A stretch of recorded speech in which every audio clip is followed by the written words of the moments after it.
बिस्मिल्लाहिर्रहमानिर्रहीम। अस्सलाम वालेकुम नाज़रीन, मैं हूं आम शहरी आरिफ हमीद भट्टी। आज 24 अगस्त लाहौर से नाज़रीन अहम तरीन खबर। आखिरी 2 सालों में वज़ीर आज़म ने बड़े बड़े फैसले करने की ठान ली।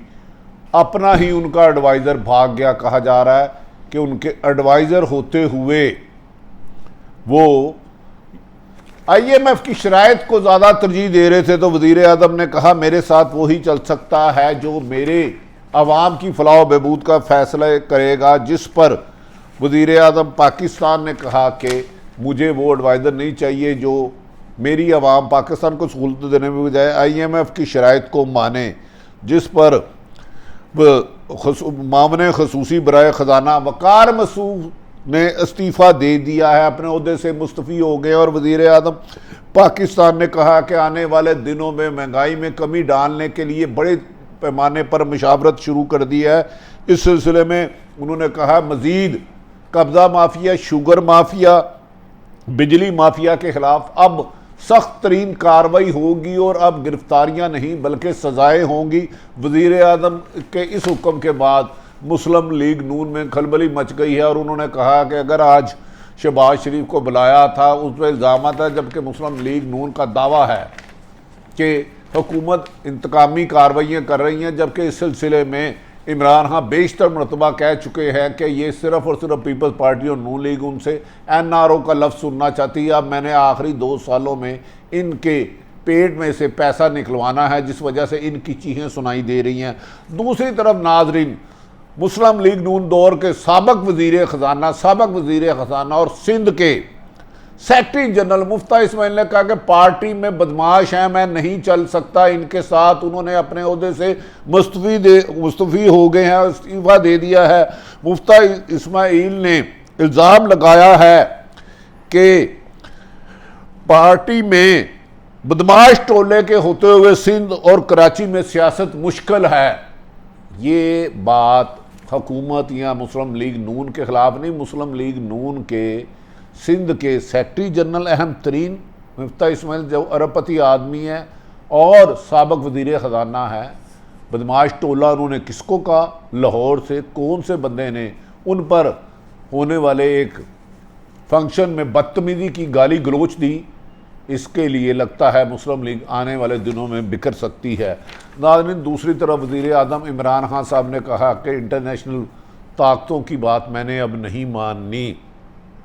वज़ीर आज़म इमरान खान ने बाशगाफ लफ्ज़ों में कहा है कि अब 2 साल मेरी हुकूमत के रह गए हैं, इसमें मैंने बड़े बड़े फ़ैसले करने की ठान ली है और इसमें मैं कोई कंप्रोमाइज़ नहीं करूँगा किसी भी कीमत पर। उन्होंने कहा वज़ीर आज़म इमरान खान कह रहा था आलमी ताक़तों को आंखें दिखाकर अब मुझे अंदरून पाकिस्तान का गंद साफ़ करना है। वज़ीर आज़म इमरान खान ने अपने बयान में कहा IMF से पैसे तो पाकिस्तान को मिल गए हैं, लेकिन खान साहब ने यह भी साफ कह दिया है कि मैं अवाम पर महंगाई का आम शहरियों पर यह वज़ीर आज़म इमरान खान का दावा है कि महंगाई का मज़ीद बोझ नहीं डालूंगा और ना ही IMF की कड़ी शराइत मानूंगा। अब जो करना है जिसने कर ले। अगर मैं अमेरिका को एयरबेस देने से इनकार कर सकता हूं तो IMF की शराइत पर अब पाकिस्तान नहीं चलेगा, जिस पर अवाम ने खुशी का इजहार किया है। देखते हैं कि अब वज़ीर आज़म इमरान खान इन बातों पर कायम रहते हुए माफिया से पैसा वापस लेते हैं। इमरान खान इस सिलसिले में वज़ीर आज़म इमरान खान के मामले खसूसी वक़ार मसूद ने भी आज मुस्तफ़ी हो गए हैं, अपने ओहदे से इस्तीफ़ा दे दिया। इतलात आ रही हैं कि इनके वक़ार मसूद और शौकत तरीन में इख्तलाफात थे, जिसकी वजह से उन्हें इस्तीफ़ा दिया गया। वक़ार मसूद चाहते थे कि IMF की शराइत पर बिजली की कीमत में बेपनाह इजाफा किया जाए और महंगाई की जाए, जिस पर वज़ीर आज़म ने शौकत तरीन को हुक्म दिया था कि कोई ऐसी पॉलिसी नहीं बनानी जिससे आम शहरी की ज़िंदगी अजरन हो जाए। महंगाई और बेरोज़गारी पहले ही हमारे लिए बहुत ज़्यादा चैलेंज बन चुकी है, जिसे हमने हर हाल में इसे आम शहरियों को रिलीफ देना है। इनके शौकत तरीन और वक़ार मसूद के इख्तलाफ के बाद IMF की शराइत पर बिजली की कीमतों में इजाफा ना करने के प्रोग्राम की बहाली चाहते थे, जबकि शौकत तरीन साहब ने इमरान खान का वादिया हुक्म दिया कि बिजली की कीमत बढ़ाने पर तैयार नहीं है, जिस पर वकार मसूद ने फौरी तौर पर इस्तीफ़ा दे दिया। खान साहब ने यह भी कहा जा रहा है कि वज़ीर आज़म इमरान खान ने अपने ख़ास समझे जाने वाले जो तासुर था कि वकार मसूद बड़े करीब हैं, उनको फारग कराया है और उन्हें इस्तीफ़ा देने पर मजबूर किया है ताकि वो उनकी वज़ीर आज़म के विजन के मुताबिक चले। IMF की शराइत पर वकार मसूद को फारग किया गया है। दूसरी जानिब खान साहब ने मुल्क के मौजूदा माफिया के गिर्द अब घेरा मज़ीद तंग करना शुरू कर दिया। इस सिलसिले में उन्होंने बाद अदारों से बाद सरकारी अपने वुज़रा, मामले खसूसी और ब्यूरोक्रेसी की रिपोर्ट्स तलब कर लिया और आने वाले दिन में हो सकता है कि बड़े बड़े मगरमच्छ कानून के शिकंजे में आए जिनका गला दबा के लूटा हुआ रकम बरामद की जाएगी। नाज़रीन, ये भी कहा जा रहा है कि आने वाले दिनों में बिजली माफिया, शुगर माफिया और दीगर माफियाज के खिलाफ सख्त कार्रवाई बिला इम्तियाज़ करने की वज़ीर आज़म इमरान खान ने हदायत कर दी और साथ ही साथ उन्होंने कहा कि इस मुल्क में अब कार माफिया जो बेलगाम हो चुका था और ब्लैक की मनी 10-10 लाख रुपए गाड़ी पे लेता था, ओन के नाम पर ब्लैक, अब इनको निशाने इबरत बनाना है। अगर किसी ने ब्लैक करने की गाड़ी कोशिश की, ओन के नाम पर गलतकारी की, तो उसके खिलाफ उसकी फैक्ट्री भी सील कर दी जाएगी, चाहे वो अरबपति हो। याद रखें कि ये काम, सारी गाड़ियाँ आजकल ब्लैक में मिलती है और उसको ओन का नाम दिया गया, जिस पर वज़ीर आज़म ने सख्ती से इज़हार किया। उन्होंने कहा कि गाड़ियाँ बेचने वालों के खिलाफ अब कार्रवाई की जाएगी और लोगों को मुकर्ररा कीमत पर चीज़ें मिलेंगी, ब्लैक मेलिंग की इजाज़त नहीं होगी।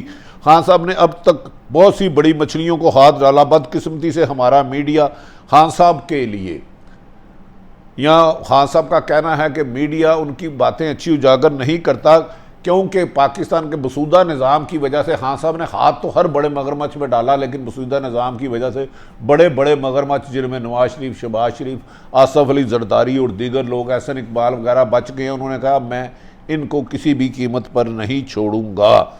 नाज़रीन, वज़ीर आज़म इमरान खान ने यह भी कहा कि मादी में नैब मिली भुगत करता था, मौजूदा उनके दौर में 3 सालों में वज़ीर चेयरमैन नैब के मुताबिक 3 सालों में 523 अरब रुपए लुटेरों से रिकवर किए गए हैं, जो साबका हुकूमतानों में तस्वुर भी नहीं किया जाता था। ये वज़ीर आज़म की तरफ से और नैब की तरफ से दावा किया, जो मैंने आपके गोश्त गुजार कर दिया। इसके अलावा कहा जा रहा है महंगाई से तंग लोगों के लिए अच्छी खबर आने वाली है। वज़ीर आज़म पाकिस्तान ने वादिया तौर पर कहा कि रोज़मर्रा की चीज़ों की कीमतों में कमी लाई जाए, इसके लिए बड़े बड़े बिजनेसमैनों से मुज़ाकरात किए जाए। इस सिलसिले में पाकिस्तान बनास्पति मैन्युफैक्चरर्स एसोसिएशन PVMA ने खुदरती तेल और घी की कीमतों में कमी लाने के लिए आइंदा चंद रोज़ में इक़दाम उठाने पर असूली तौर पर इत्तफाक किया और कहा जा रहा है कि इनकी कीमतों में कमी की जाएगी, जिसके फ़वाइद आम शहरियों को मिलेंगे। दूसरी तरफ वज़ीर आज़म पाकिस्तान के दबंग ऐलान ने ओवरसीज़ पाकिस्तानियों को दिल जीत लिया है। वज़ीर आज़म पाकिस्तान इमरान खान ने ऐलान किया कि ओवरसीज़ पाकिस्तानियों के लिए बड़ी खुशखबरियाँ हैं, और वो ये है कि अब बाहर रहने वाले, बैरून मुल्क रहने वाले पाकिस्तानी जैसे गाड़ी के साथ अब एक घर भी खरीद सकेंगे, जिन्हें कोई सरकारी महकमा तंग नहीं करेगा। उन्होंने कहा कि घर बनवाने में भी हुकूमत इनकी मदद करेगी और सरकारी इदारों को इनके बार बार जांच पड़ताल से रोका जाएगा। सेनेटर फैसल जावेद ने समाजी राब्ते की वेबसाइट ट्विटर पर अपने पैगाम में कहा है कि हुकूमत ने ओवरसीज़ पाकिस्तानियों के लिए रोशन अपना प्रोग्राम मुतारफ़ करवाने का फ़ैसला कर लिया है और वज़ीर आज़म जुम्मे के रोज़ इस मनसूबे को बाकायदा लॉन्च करेंगे। जबकि फ़रूख हबीब वज़ीर इत्तलात ने कहा है कि वज़ीर आज़म पाकिस्तान ने उनकी ड्यूटी लगाई है कि वो आम लोगों की ज़िंदगी में महंगाई कमी के लिए तमाम तर हुकूमती कोशिशें लाएँ और उनकी खुद निगरानी करें, और इस सिलसिले में किसी से ब्लैकमेल ना हुआ जाए, चाहे अपनी जमात के लोग हो या इत्तेहादी हो। अवाम के लिए मुश्किलात पैदा करने वालों की अब ना पार्टी में जगह है ना अवाम में जगह है। ये बात वज़ीर आज़म इमरान खान के मिनिस्टर इत्तलात फ़रूख हबीब साहब ने कहा। दूसरी जानिब नाज़रीन, हैरत वाली बात है, नवाज शरीफ के कलमे पढ़ने वाले, जिन्हें नवाज शरीफ ने खुद वज़ीर ख़जाना बनाया था, मिफ्ता इस्माइल, जो एक अरबपति आदमी हैं, जो हमेशा हुकूमत पर तो तनकीद कर रहे थे, लेकिन उनके अपने बिजनेस में माजी की निस्बत 2-2.5 अरब रुपया ज़्यादा इजाफा हुआ था। आज उन्होंने मुस्लिम लीग नून के पर्चे उड़ा दिए हैं। आज उन्होंने अपने ओहदे से इस्तीफ़ा दे दिया है। मिफ्ता इस्माइल के मुताबिक उन्होंने कहा है कि वो बदमाशों के साथ काम नहीं कर सकते। इन हालात में उनके साथ जो बदतमीजी की गई मुस्लिम लीग नून की सीनियर क़यादत पर भी उन्होंने तंज़न कहा कि वो उनके साथ मिले हुए थे जान के मुफ्ता इस्माइल, क्योंकि लोगों को पैसे नहीं खाने देते थे। और कराची कंटोनमेंट बोर्ड में टिकटें लेने देने के भी इल्ज़ाम लग रहे हैं कि वहाँ मुस्लिम लीग नून के लोगों ने अपने ही कारकुनों रहनुमाओं से पैसे लिए।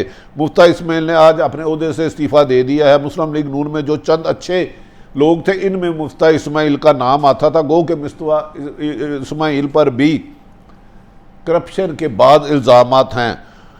आज मुफ्ता इस्माइल ने कहा है कि लोग मुझे कहते थे मैंने दिहाड़ियाँ लगाई हैं, मेरी पार्टी में गिरफ्त नहीं है, मैंने पैसे खाए हैं। अपने टाइम पर उन्होंने आज खुद एक बहुत बड़ी खबर दे दी। उन्होंने मुफ्ता इस्माइल ने यह कहा कि जब मुझ जैसे लोग भी पार्टी से दूर होते जा रहे हैं, जिसने बिलोस पार्टी के लिए खिदमात की, क्योंकि हमारी इंसल्ट करवाई जाती है। मुफ्ता इस्माइल ने इल्ज़ाम लगाया। उन्होंने ये भी दावा किया इतलात के मुताबिक PTI और पीपल्स पार्टी के कुछ लोगों ने मुफ्ता इस्माइल से रब्ता किया है। अब ये देखना है कि अब कुछ दिन के बाद मुफ्ता इस्माइल भट्टो के जालों के साथ खड़े होते हैं या इस्माइल में। नाज़रीन, दूसरी तरफ जो सबसे काबिल रश्क बात है, मुफ्ता इस्माइल सिंध के मुस्लिम लीग नून के सेक्रेटरी जनरल थे। उन्होंने पार्टी देते हुए जो सबसे बड़ा अपनी क़यादत को इस्तीफ़ा भिजवाया, उन्होंने ये दावा किया कि सेक्रेटरी जनरल सिंध ने कारसाज हाउस में हंगामा राई पर जिम्मेदारों के खिलाफ कार्रवाई ना होने पर इस्तीफ़ा दिया। और अपने इस्तीफ़े में मुफ्ता इस्माइल ने मौक़िफ़ अपनाया है कि मिफ्ता बदमाश टोले के होते हुए सिंध और कराची में सियासत मुश्किल है। उन्होंने मुफ्ता इस्माइल के मुताबिक सिंध और कराची में बदमाश टोला मुस्लिम लीग नून को कहा होते हुए सिंध में सियासत मुश्किल है। याद रहे कि कंटोनमेंट बोर्ड के टिकट पैसों की ओर बेचे जाने के मामले पर लीगी कारकुनों ने शदीद हंगामा राई की थी और एक दूसरे पर इल्ज़ाम लगाए थे। गुज़श्ता माह पेश आने वाले इस वाक़या पर मुस्लिम लीग नून के मरकज़ी सदर शहबाज शरीफ ने एक तहकीकाती कमेटी भी बनाई थी।